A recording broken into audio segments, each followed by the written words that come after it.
యాదాద్రి భువనగిరి జిల్లా ఆలేరు పట్టణ కేంద్రంలో గురువారం స్థానిక ప్రకాష్ గార్డెన్లో భువనగిరి పార్లమెంటు ఆలేరు భువనగిరి జనగాం నియోజకవర్గాల ఓబీసీ సామాజిక సమ్మేళనం నిర్వహించారు. ఈ సందర్భంగా ఓబీసీ రాష్ట్ర నాయకులు, ఓబీసీ జిల్లా అధ్యక్షులు పాల్గొని మాట్లాడారు. యాదాద్రి భువనగిరి జిల్లా ఆలేరు పట్టణ కేంద్రంలో గురువారం స్థానిక ప్రకాష్ గార్డెన్లో భువనగిరి పార్లమెంటు ఆలేరు భువనగిరి జనగామ నియోజకవర్గాల ఓబీసీ సామాజిక సమ్మేళనం నిర్వహించారు.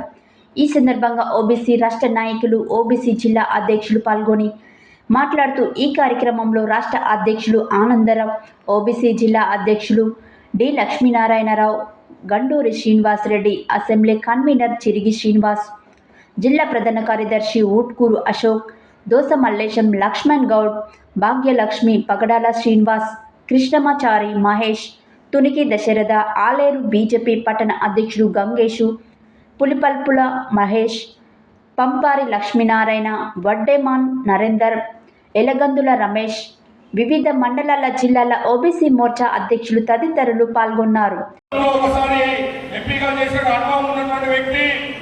నిలబడినటువంటి ముగ్గురు అభ్యర్థుల్లో కూడా అందరికీ పరిచయమైనటువంటి వ్యక్తి. 20 సంవత్సరాలు వచ్చింది, నాకు ఓటు హక్కు రానప్పటి నుంచే నేను పార్టీ జెండా పట్టుకుని మల్లేశన్న గారు ఇప్పుడు ఈ ఎన్నికల్లో మన ఓటు భారతీయ జనతా పార్టీ నరేంద్ర మోడీ కమలం గుర్తు కోటేసరే అభివృద్ధి జరుగుతుంది.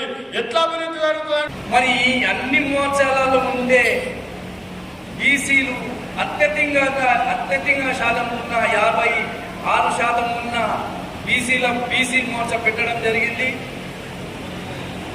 మరి మొదటి 2015లో ఈ మోర్చా పెట్టినప్పుడు ఎస్పీ బఘేల్ అని ఒక వ్యక్తి మనం ఉండాలంటే, మన భువనగిరి నియోజకవర్గం ఉండాలంటే డాక్టర్ బూర నరసయ్య గౌడ్ గారి కమలం పువ్వు గుర్తు మీద ఓటేసినట్టయితే మన ఏరియాకు ప్రాతినిధ్యం వస్తుంది. మనందరికీ తెలుసు, ఆ రాష్ట్ర ప్రభుత్వం ఉన్న ఇక్కడ ఏదున్నా కేంద్రంలో భారతీయ జనతా పార్టీ ఉన్నట్టయితే వాళ్ళ ప్రజాప్రతినిధిగా, మన ప్రతినిధిగా బూర నరసయ్య గౌడ్ గారు ఉన్నట్టయితే ఇక్కడ ప్రధానమంత్రి ఆవాస్ యోజన కింద మనందరికీ ఇల్లు వస్తాయి. ప్రధానమంత్రి ఆయుష్మాన్ భారత్ కింద 10 లక్షల ఇన్సూరెన్స్ ఉంటుంది. ఇవాళ బీబీ నగర్ దగ్గర ఆల్ ఇండియా మెడికల్ సైన్సెస్ 1400 కోట్లతోని 1800 పడకల ఆసుపత్రి నిర్మించారు. దానికి మూల కారణం ఇప్పుడు నిలబడ్డ మన వ్యక్తి, ఇదివరకు ఉన్న మాజీ ఎంపీ బూర నరసయ్య గౌడ్ గారు. బూర నరసయ్య గౌడ్ గారి ప్రాతినిధ్యం వల్లనే, వాళ్ళ చొరవ వల్లనే ఇవాళ మన దగ్గర ఎయిమ్స్ హాస్పిటల్ వస్తుంది. ఒక్క ఎయిమ్స్ హాస్పిటల్ అంటే ఇవాళ అపోలో అయినా ఏ హాస్పిటల్ అయినా 10-15 ఎకరాలలో ఉన్న హాస్పిటల్లో 30 లక్షలు 40 లక్షల రూపాయల ట్రీట్మెంట్ ఖర్చు పెడుతున్నాం. అదే ఇవాళ ఒక ఎయిమ్స్ హాస్పిటల్ భారతదేశంలోనే ఢిల్లీ తర్వాత అతిపెద్ద హాస్పిటల్ ఏదైనా ఉందంటే బీబీ నగర్ లో ఎయిమ్స్ హాస్పిటల్. దాంట్లో 10 రూపాయలు కట్టి ఒక్కసారి మనం రిజిస్ట్రేషన్ చేసుకున్నట్టయితే 6 నెలల వరకు మీరు ఎప్పుడు పోయినా ట్రీట్మెంట్ చేసుకునే అవకాశం ఉంది. అది 3000-4000 రూపాయలు మన ట్రాన్స్పోర్ట్ తెలంగాణ వస్తుంది, తప్పక వస్తుంది. ఇవాళ కాంగ్రెస్ ప్రభుత్వం ఇన్స్టాల్మెంట్ల లెక్క వస్తువులు కొనుక్కొచ్చి ఇంట్లో పెట్టుకొని కట్టలేక అమ్ముకుంటారో, ఈ 6 పథకాలు తీసుకొచ్చి అవి తీర్చలేక కొలాప్స్ అయిపోయి ప్రజల తిరస్కార గురవుతారు.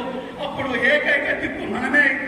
కేంద్రంలో నరేంద్ర మోడీ గారు, ఈ బీజేపీ గెలిస్తే రాష్ట్రం కూడా బాగుపడుతుందని ఈ అమలు పక్కా అవుతున్నాడు. బీజేపీ పార్టీ ప్రభుత్వంలోకి పక్కా వస్తుంది. ఇక్కడ బూర నరసయ్య గౌడ్ గారు కనుక అత్యధిక మెజార్టీ ఈ దేశంలో ఎవరికి రానని ఓట్లు పడ్డాయనుకో, ఓట్లు లేక కాదు, భువనగిరిలో మాస్తు ఓట్లు ఉన్నాయి. ఇవాళ ఓబీసీ 130 కులాలు.